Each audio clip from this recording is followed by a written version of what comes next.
मिनश्शैतानिर्रजीम बिस्मिल्लाहिर्रहमानिर्रहीम अल्लाहुम्मा सल्लि अला मुहम्मदिन व अला आलि मुहम्मदिन कमा सल्लैता अला इब्राहीम व अला आलि इब्राहीम इन्नका हमीदुम मजीद अल्लाहुम्मा बारिक अला मुहम्मदिन व अला आलि मुहम्मदिन कमा बारकता अला इब्राहीम व अला आलि इब्राहीम इन्नका हमीदुम मजीद। आज हम करेंगे क्लास 10th का यूनिट नंबर 14 है लाइट। इसके न्यूमेरिकल्स हम करेंगे। फर्स्ट न्यूमेरिकल है speed of light in water is 2.25 multiply by 10 raise to power 8 metre. Speed of light हमें गिवन है, speed of light in water हमें दी हुई है 2.25 multiply by 10 raise to power 8। हमने पानी का रिफ्रैक्टिव इंडेक्स फाइंड आउट करना है। Calculate the refractive index of water. पानी का रिफ्रैक्टिव इंडेक्स जो है फाइंड आउट करें।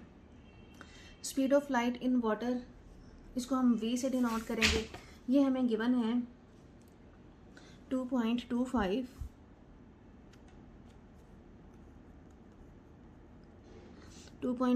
Multiply by 10 raise to power 8 metre. Speed of light in vacuum जो है ये इक्वल होगी 3 multiply by 10 raise to power 8। खला में जो रोशनी की स्पीड है वो हम लेंगे metre per second. 3 multiply by 10 raise to power 8 metre per second. हमने फाइंड आउट करना है रिफ्रैक्टिव इंडेक्स। पानी का रिफ्रैक्टिव इंडेक्स जो है हमने फाइंड आउट करना है। इसके लिए फॉर्मूला है हमारे पास n इज़ इक्वल होता है C/V। C जो है speed of light in vacuum है जो हमारे पास है 3 multiply by 10 raise to power 8, तो इसको हम ले लेंगे 3 multiply by 10 raise to power 8। और v जो है speed of light in water है जो हमारे पास है 2.25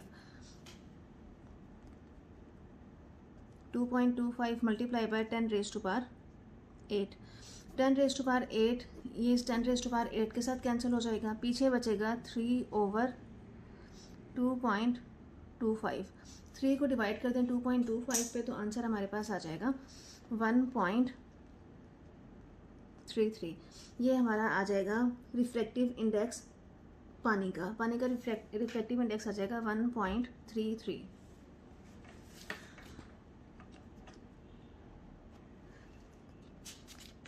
नेक्स्ट है न्यूमेरिकल नंबर 2। न्यूमेरिकल नंबर 2 में हमें गिवन है a light ray in air n1 is equal 1 strikes a glass surface. कहते हैं हवा में जो रोशनी की रे है वो टकराती है ग्लास की सतह पे। n2 हमें दिया हुआ है 1.5 at an angle of incidence 30 degree. 30 degree के ज़ाविया पर एंगल ऑफ इंसिडेंस के साथ टकराती है। Find the angle of refraction inside the glass. Glass के अंदर एंगल ऑफ रिफ्रैक्शन जो है वो हमने फाइंड आउट करना है। तो इसके लिए हमारे पास n1 है, n1 हमें 1 दिया हुआ है फॉर एयर हवा के लिए। n2 जो है वो हमें 1.5 क्वेश्चन में गिवन है ग्लास के लिए, शीशे के लिए।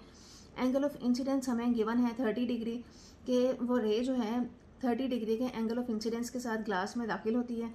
एंगल ऑफ रिफ्रैक्शन जो है, एंगल ऑफ रिफ्रैक्शन हमारे पास है, एंगल ऑफ रिफ्रैक्शन हमने फाइंड आउट करना है। फॉर्मूला है हमारे पास n1 sine i is equal to n2 sine r।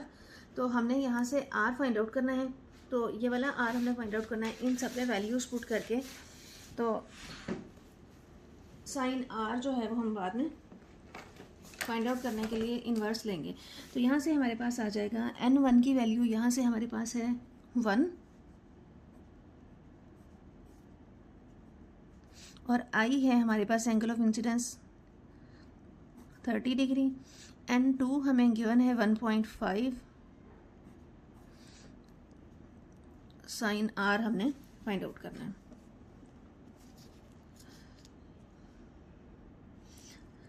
तो यहाँ से हम ले लेंगे साइन r को इधर ही रखें, ये 1.5 दूसरी साइड पे आके डिवाइड हो जाएगा और यहाँ से साइन 30 की वैल्यू भी पुट कर देते हैं। साइन 30 हमारे पास आ जाएगा 0.5। तो साइन r हमारे पास यहाँ से आ जाएगा 0.333। हमने r की वैल्यू फाइंड आउट करनी है, तो ये साइन जो है दूसरी साइड पे जाके इन्वर्स हो जाएगा। r इधर ही रखें, साइन दूसरी साइड पे जाएगा तो इन्वर्स बन जाएगा 0.33। अब इसका इन्वर्स ले लें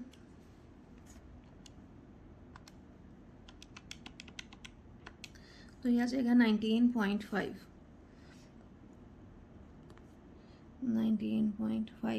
डिग्री। तो हमारा एंगल ऑफ रिफ्लेक्शन आ जाएगा 19.5 डिग्री।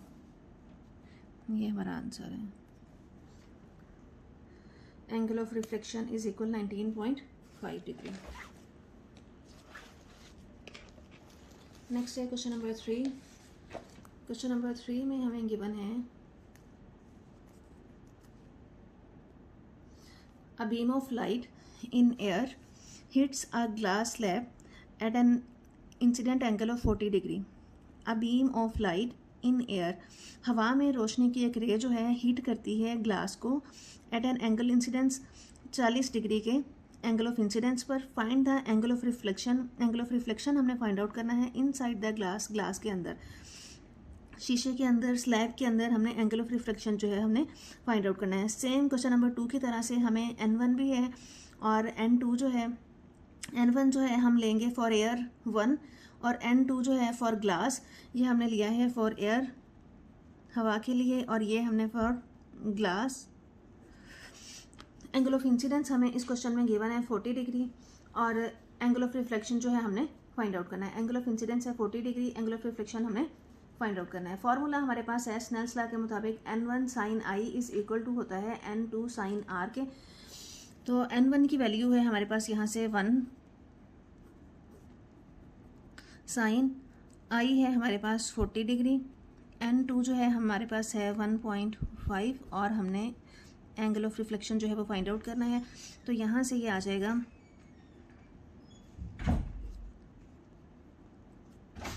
1.0 और ये साइन 40 हम यहाँ से ले लेंगे। साइन 40 पे आ जाएगा 0.642। अब हमने निकालनी है साइन R की वैल्यू, तो साइन R एक साइड पे रख लें, बाकी ये वैल्यू दूसरी साइड पे जाके डिवाइड हो जाएगी।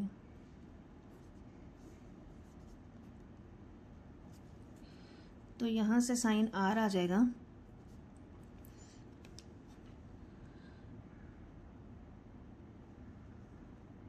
0.4285। इसको 1 के साथ मल्टीप्लाई किया, यही आएगा वैल्यू। उसको 1.5 पे डिवाइड कर दें तो ये आंसर आ जाएगा। अब हमने R की वैल्यू फाइंड आउट करनी है, साइन उधर जाएगा तो ये इन्वर्स हो जाएगा 0.4285। तो यहाँ से जब हम इसका इन्वर्स लेंगे तो यहाँ से इन्वर्स आ जाएगा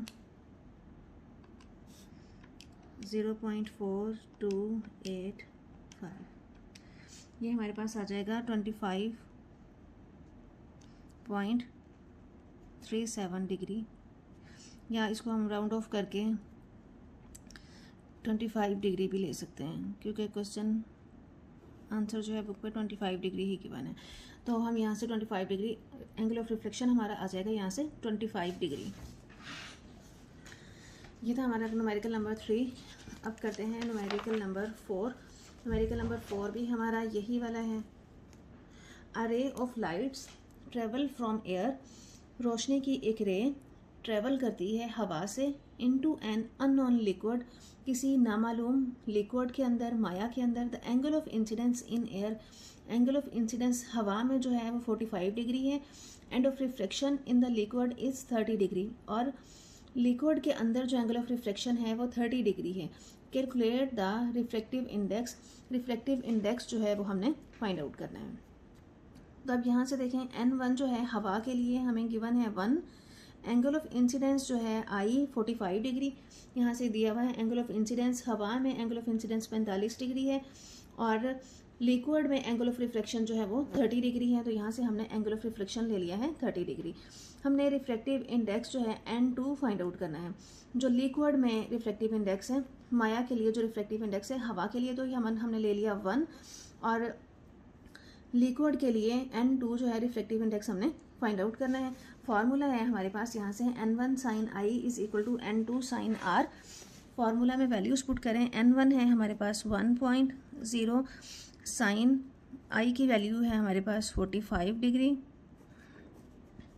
N2 हमने फाइंड आउट करना है, साइन आर की वैल्यू है हमारे पास 30 डिग्री। तो यहाँ से आ जाएगा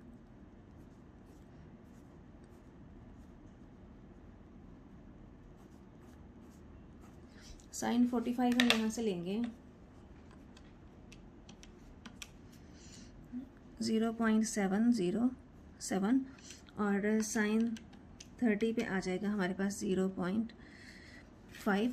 N2 हमने निकालना है, N2 इधर ही रखें, ये वैल्यू इधर आके डिवाइड हो जाएगी।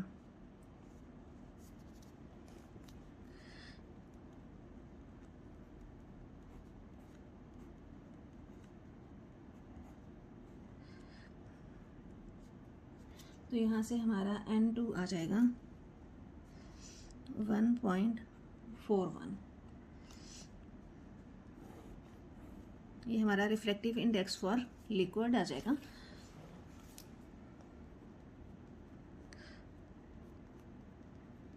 Reflective index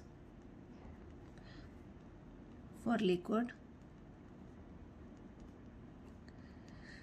is 1.41।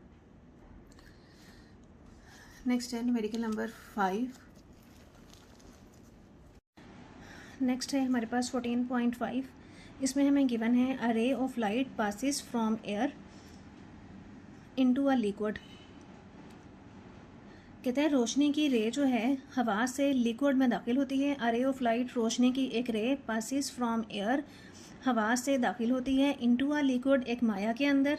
Angle of incidence in air is 50 degree. Angle of incidence जो एयर का है वो 50 डिग्री है। And angle of refraction inside liquid, और लिक्विड के अंदर जो एंगल ऑफ रिफ्रैक्शन है वो 32 डिग्री है। Speed of sound in air, हवा में स्पीड ऑफ साउंड जो है 340 मीटर पर सेकेंड है। And in the same liquid, और उसी लिक्विड के अंदर 1500 मीटर पर सेकेंड है। आपने कैलकुलेट करना है रिफ्रैक्टिव इंडेक्स ऑफ लिक्विड, उस माया का रिफ्रैक्टिव इंडेक्स फाइंड आउट करना है, और speed of light in liquid और उस माया के अंदर स्पीड ऑफ लाइट जो है वो निकालनी है। तो इसके लिए सोल्यूशन है हमारे पास। एंगल ऑफ इंसिडेंस हमें क्वेश्चन में गिवन है, आई से डिनोट करेंगे 50 डिग्री, ये गिवन है 50 डिग्री है।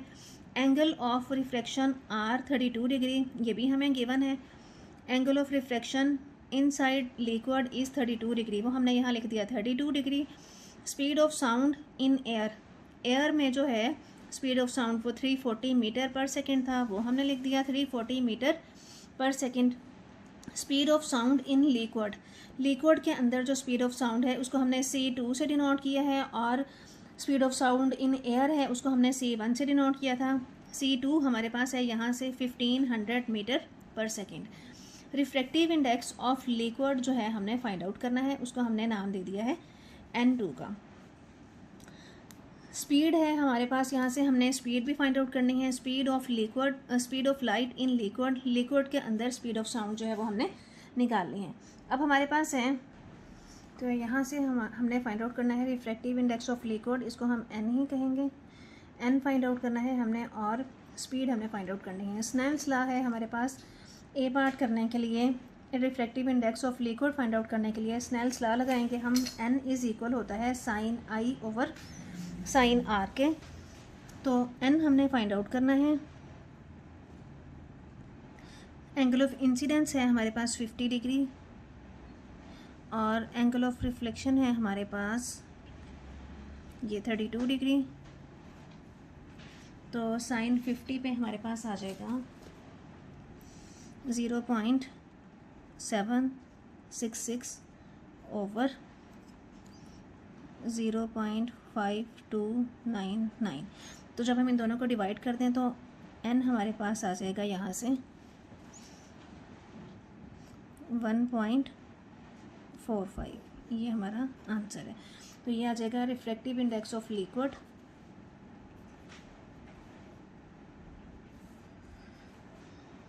रिफ्रैक्टिव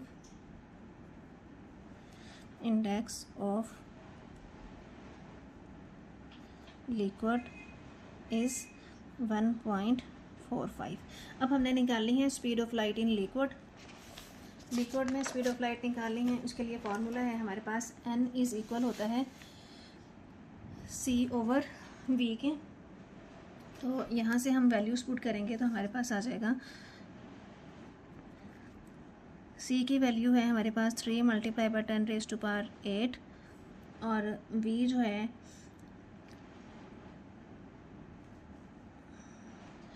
v यहाँ से हमने फाइंड आउट करना है, v को इधर ही रखेंगे। यहाँ से n अभी हमने निकाला है, रिफ्रैक्टिव इंडेक्स 1.45 आया था, वो यहाँ पे हम वैल्यू पुट कर देंगे 1.45। अब इसको सेट करेंगे तो यहाँ से क्रॉस मल्टीप्लाई करें तो ये आ जाएगा 1.45v इज़ इक्वल 3 × 10⁸। हमने v की वैल्यू निकालनी है, v इधर ही रखें, ये उधर जाके डिवाइड हो जाएगा। इसको डिवाइड कर दें 1.45 पे, तो यहाँ से जब इसको डिवाइड कर देंगे तो ये आ जाएगा 2.08 मल्टीप्लाई बाय ये वाला जो 10⁸ है, इसको एज इट इज़ रख लें यहाँ पे साथ।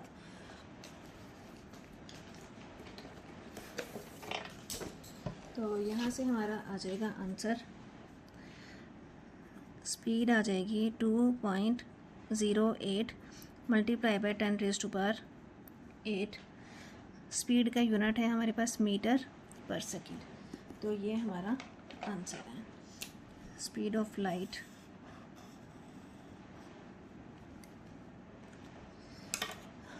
नेक्स्ट है क्वेश्चन नंबर 6। क्वेश्चन नंबर 6 में हमें गिवन है light travels inside a block of refractive index n is equal 1.6। कहते हैं लाइट ट्रेवल्स, लाइट जो है सफ़र करती है इनसाइड अ ब्लॉक, ब्लॉक के अंदर of refractive index n is equal 1.6, जिसका रिफ्रैक्टिव इंडेक्स जो है 1.6 है। It strikes the glass air boundary, ये रोशनी जो है इट स्ट्राइक्स, ये टकराती है the glass air boundary, glass air boundary के साथ। Calculate critical angle, critical angle हमने फाइंड आउट करना है for total internal reflection, total internal reflection के लिए हमने क्रिटिकल एंगल फाइंड आउट करना है। तो डाटा हमें गिवन है, रिफ्रैक्टिव इंडेक्स ऑफ ग्लास, शीशे का रिफ्रैक्टिव इंडेक्स दिया हुआ है, ग्लास का रिफ्रैक्टिव इंडेक्स हमें दिया हुआ है n1 is equal 1.6। Refractive index of air, air का हमें रिफ्रैक्टिव इंडेक्स दिया हुआ है n2 इज़ इक्वल है 1 के। क्रिटिकल एंगल जो है हमने फाइंड आउट करना है, फार्मूला है हमारे पास क्रिटिकल एंगल फाइंड आउट करने के लिए sin c इज़ इक्वल होता है n2/ni। हमने c फाइंड आउट करना है तो वैल्यूज़ पुट करें, n2 है हमारे पास 1 और n1 है हमारे पास 1.6। तो 1.6 को डिवाइड करें जब 1 पे, 1 डिवाइडेड बाय 1.6, तो यहाँ से हमारे पास आंसर आ जाएगा 0.625। ये हमारी आई है साइन c की वैल्यू, ये साइन c की वैल्यू आई है। हमें सिर्फ c चाहिए क्रिटिकल एंगल, तो क्रिटिकल एंगल लेना है तो c इधर ही रखें, साइन दूसरी साइड पर जाएगा तो इन्वर्स हो जाएगा 0.625। तो इसका इन्वर्स लेंगे तो हमारे पास वैल्यू आ जाएगी c की। तो c यहाँ से आ जाएगा साइन इनवर्स 0.625। तो c की वैल्यू यहाँ से आ जाएगी 38.68 degree. So critical angle is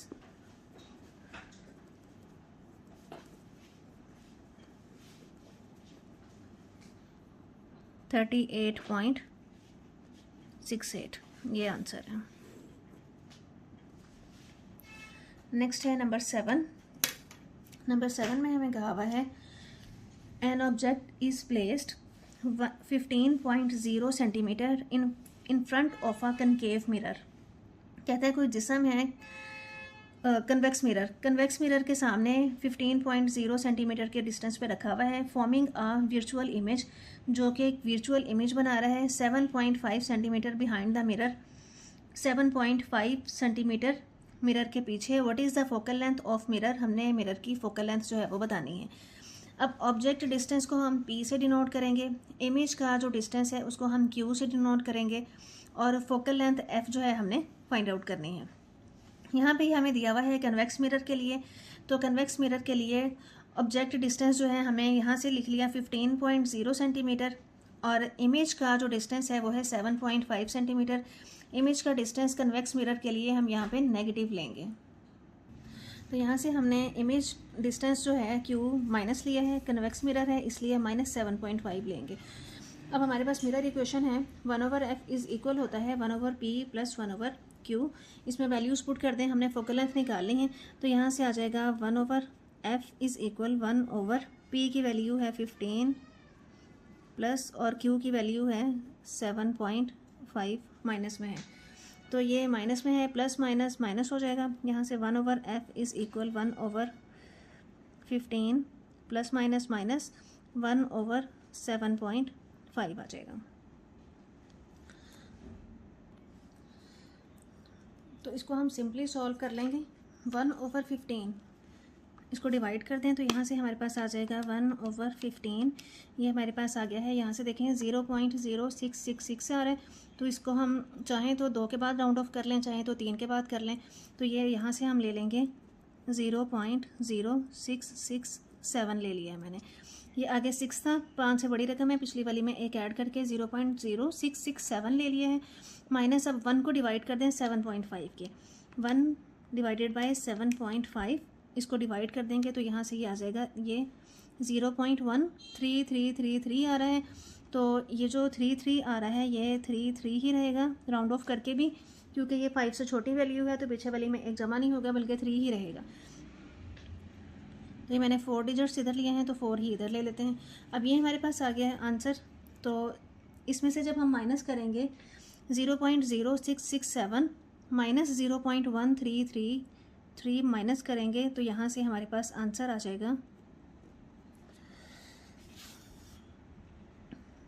-0.066 आ जाएगा।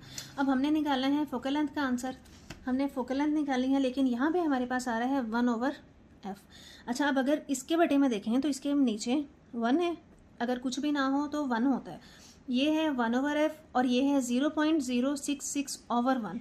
अगर मैं इस रकम को उल्टा दूँ, ये 1/f है तो ये हो जाएगा f/1, और ये 0.066/1 था, तो अगर मैं इसको कर दूँ -1/0.066। जो मेथड उन्होंने एग्जांपल्स में किया हुआ है वो अगर आपको मुश्किल लग रहा है तो ये वाला मेथड कर लें, इससे भी आंसर वही आएगा जो दूसरे तरीके के साथ आएगा। इस तरह से डिवाइड करें, इजीली इसको सॉल्व कर लें। यहाँ पे 1/f है तो इसको f/1 कर दें और इसको 1 पे डिवाइड कर देंगे। अब हम यहाँ से हमारे पास आया है 1/0.066 माइनस में है, तो जब इसको हम डिवाइड करेंगे तो आंसर हमारे पास आ जाएगा यहाँ से 1 डिवाइडेड बाय 0.066 15 -15.15। तो बुक पे भी 15 ही सेंटीमीटर दिया हुआ है, बुक पे पॉइंट से पहले वाली वैल्यू सिर्फ दी हुई है। तो हमारी फोकल लेंथ जो है आ गई है, focal length is equal -15। Point के बाद वाली वैल्यू आंसर में नहीं दी हुई, तो लिख भी देंगे तो गलत नहीं है। तो ये हमारा आंसर है, फोकल लेंथ है हमारी -15 सेंटीमीटर।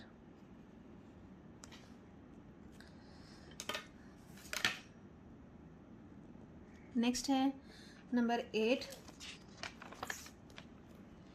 न्यूमेरिकल नंबर 8 में हमें गिवन है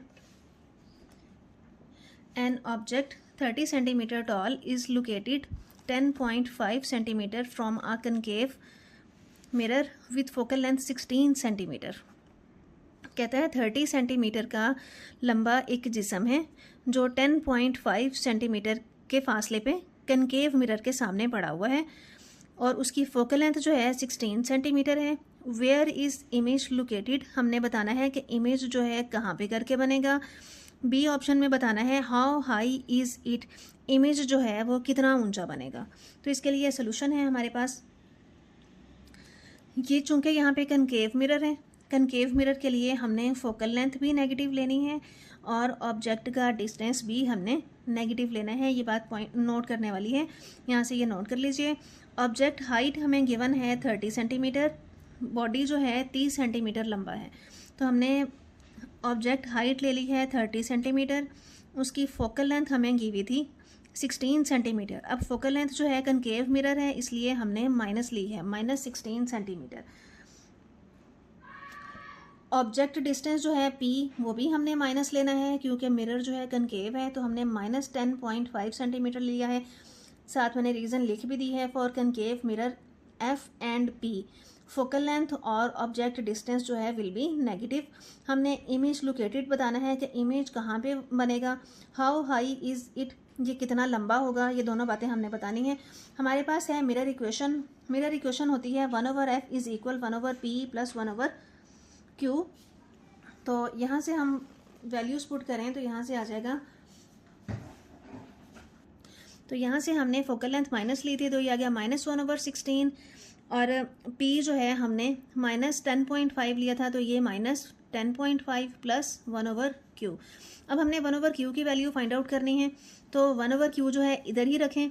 ये वाली वैल्यू जो है इधर माइनस की है, तो दूसरी साइड पर जाएगी तो प्लस की हो जाएगी। ये 1/q, ये -1/16, ये माइनस की वैल्यू थी, दूसरी साइड पर जाके प्लस की वैल्यू हो जाएगी। अब यहाँ से हमने q की वैल्यू निकालनी है, इनको सिंपली बस डिवाइड करके आंसर निकाल लें।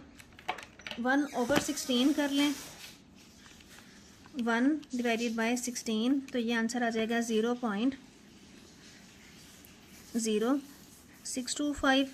और अब कर लें 1 डिवाइडेड बाय 10.5, तो यहाँ से हमारे पास आ जाएगा 0.095। अब इन दोनों को, ये वाली वैल्यू माइनस की है तो इसके साथ माइनस लगाएंगे, तो इसका आंसर हम निकालेंगे 0.095 माइनस 0.0625। तो यहाँ से हमारे पास आंसर आ जाएगा 0.0325। अच्छा, अब ये जो हमारा आंसर आया है, ये आया है 1/q का आंसर, लेकिन हमें तो चाहिए सिर्फ q। ये है 1/q का आंसर, तो इसके बटे में कुछ भी नहीं है तो 1 है। हमें 1/q नहीं चाहिए, q चाहिए, तो इस रकम को उल्टा दें। इक्वेशन को हम जब उल्टा देंगे, ये 1/q था तो q/1 हो जाएगा, और यहाँ से ये 1/0.0325 हो जाएगा। तो यहाँ से हमारी q की वैल्यू आ जाएगी, इसको करते हैं 1 डिवाइडेड बाय 30.769। तो यहाँ से हम जब डिवाइड कर देंगे, डिवाइड करने के बाद हमारे पास आंसर आ जाएगा 30.769 सेंटीमीटर। इसको और राउंड ऑफ करना चाहें तो इसको हम लिख सकते हैं 30.77 सेंटीमीटर। तो यहाँ से आ जाएगा image is located at 30.77 centimetre behind the mirror. Mirror के पीछे बनेगा इमेज, और वर्चुअल इमेज होगा। इमेज जो है मिरर के पीछे 30.77 सेंटीमीटर पर बनेगा। अब हमने इसका निकालना है how high is it, image जो है वो कितना ऊंचा बनेगा, कितना लंबा बनेगा। तो इसके लिए हमने मैग्नीफिकेशन निकालनी है। मैग्नीफिकेशन है हमारे पास फार्मूला होता है -q/p। साइन कन्वेंशन के मेथड के रूल के मुताबिक, साइन कन्वेंशन रूल के मुताबिक हमने यहाँ पे मैग्नीफिकेशन जो है माइनस लेनी है। m is equal -q/p। अब ये तो माइनस ये वाला है जो फार्मूला में है। अब q जो है हमारा आया था यहाँ से 30.77, और p की वैल्यू हमारे पास थी, हमने लिया था -10.5। तो ये माइनस से माइनस कैंसिल हो जाएगा, पीछे बचेगा, ये माइनस से माइनस कैंसिल हो जाएगा, तो पीछे जो बचा है 30.77/10.5। तो इसको जब हम डिवाइड कर देंगे तो m की वैल्यू यहाँ से हमारे पास आ जाएगी 30.77 डिवाइडेड बाय 10.5, तो ये आ जाएगा हमारे पास 2.93 आ जाएगा। अब हमने हाइट निकालनी है, तो दोबारा से हम यही वाला फार्मूला लगाएं, m इज़ इक्वल hi/, ये फार्मूला लगाएंगे तो हमारे पास आ जाएगा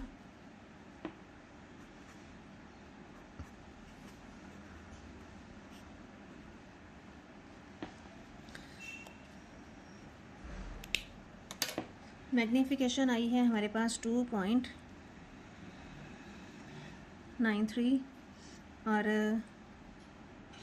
क्वेश्चन में हमें गिवन है ऑब्जेक्ट हाइट 30 सेंटीमीटर है,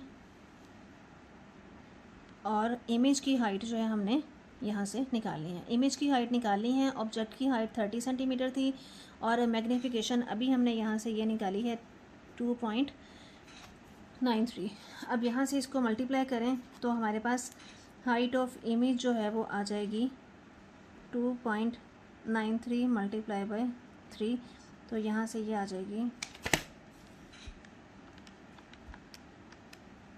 87.91।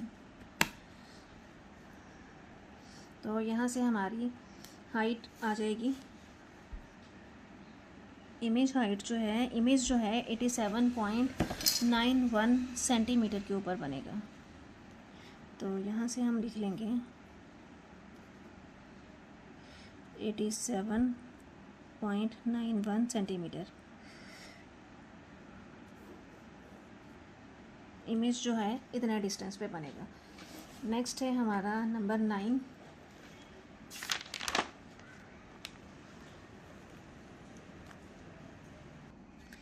नंबर 9 है हमारे पास एन ऑब्जेक्ट इज़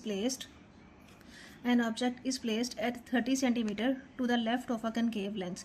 एक जिस्म कनकेव लेंस की बाएं तरफ 30 सेंटीमीटर के फासले पर रखा हुआ है with the focal length -15 centimetre. With focal length -15 centimetre find the image distance. Image का डिस्टेंस फाइंड आउट करना है एंड डिस्क्राइब द इमेज, और इमेज बताना है हमने कि। तो यहाँ से सोल्यूशन है हमारे पास। फोकल लेंथ हमें क्वेश्चन में गिवन है -15 सेंटीमीटर, वो हमने ले ली focal length -15 centimetre. Object distance P हमें गिवन है 30 सेंटीमीटर। ये हमें क्वेश्चन में गिवन है कि ऑब्जेक्ट जो है 30 सेंटीमीटर के फासले पे रखा हुआ है 30 सेंटीमीटर, वो हमने P ले लिया है 30 सेंटीमीटर। जिस्म का फासला ऑब्जेक्ट डिस्टेंस, इमेज का फासला इमेज डिस्टेंस Q हमने फाइंड आउट करना है। मिरर इक्वेशन है हमारे पास 1/f is equal 1/p plus 1/q। 1/q हमने फाइंड आउट करना है। 1/p जो है दूसरी साइड पे जाके माइनस हो जाएगा, तो ये 1/f minus 1/p is equal 1/q आ जाएगा। वैल्यूज़ पुट कर दें तो यहाँ से ये 1/q रहेगा। f फोकल लेंथ जो है हमारे पास थी -15, तो ये आ जाएगा -1/15। ये माइनस ये वाला माइनस आ जाएगा, और p हमारे पास है 30 सेंटीमीटर, तो 1/30 आ जाएगा।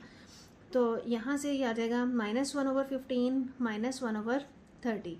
अब जैसे हमने पिछले न्यूमेरिकल्स में किया है, इनको सिंपली डिवाइड कर दें। 1 को डिवाइड कर दें 15 पे, तो आंसर आ जाएगा 0.067। ये -7 वैसे ही लगा दें, ये वाला माइनस यहाँ आ जाएगा। 1 को डिवाइड करें 30 पे, तो आंसर आता है 0.033। ये दोनों वैल्यूज़ माइनस की हैं, तो माइनस माइनस प्लस हो जाएगा। इन दोनों वैल्यूज़ को प्लस करें तो हमारे पास आ जाएगा 1/q इज़ इक्वल, ये दोनों वैल्यूज़ होंगी प्लस, लेकिन साथ आ जाएगा माइनस। ये माइनस साइन साथ वैसे ही आ जाएगा। इन दोनों वैल्यूज़ को ऐड किया तो हमारे पास आया 0.1। अब 1/q की वैल्यू हमारे पास आई है -0.1। जब किसी वैल्यू के बटे में कुछ भी ना हो, ओवर में कुछ भी ना हो, तो 1 होता है। तो 0.1/1 भी हम लिख सकते हैं। हमें चाहिए q की वैल्यू फाइंड आउट करने के लिए हमें इस इक्वेशन को उल्टाना पड़ेगा। 1/q है, हम q/1 कर देंगे। दोनों साइड्स को उल्टा दें, तो ये 1/q था, तो ये यहाँ से आगे हो जाएगा q/1, और ये 0.1/1 है, तो ये हो जाएगा 1/0.1। आगे देखें, ये हमने उसी तरह से कर लिया। ये हो जाएगा q, और -1/0.1 हो जाएगा। 1 को जब हम डिवाइड करेंगे 0.1 पे, तो आंसर हमारे पास आ जाएगा -10 सेंटीमीटर। तो Q की वैल्यू हमारे पास यहाँ से आ जाएगी -10 सेंटीमीटर। तो यहाँ से हमें पता चलेगा कि इमेज जो है वो वर्चुअल बनेगा, अपराइट बनेगा। इमेज जो है वर्चुअल होगा, सीधा होगा, formed on the same side as the object, और उसी साइड पे बनेगा जिस साइड पे हमारा ऑब्जेक्ट था। जिस्म की सिमत पे ही इमेज जो है वो बनेगा। उम्मीद है आपको बहुत अच्छे से समझ आ गई होगी। वीडियो को लाइक कर दें, चैनल को सब्सक्राइब कर दें। Thank you so much and अल्लाह हाफिज़।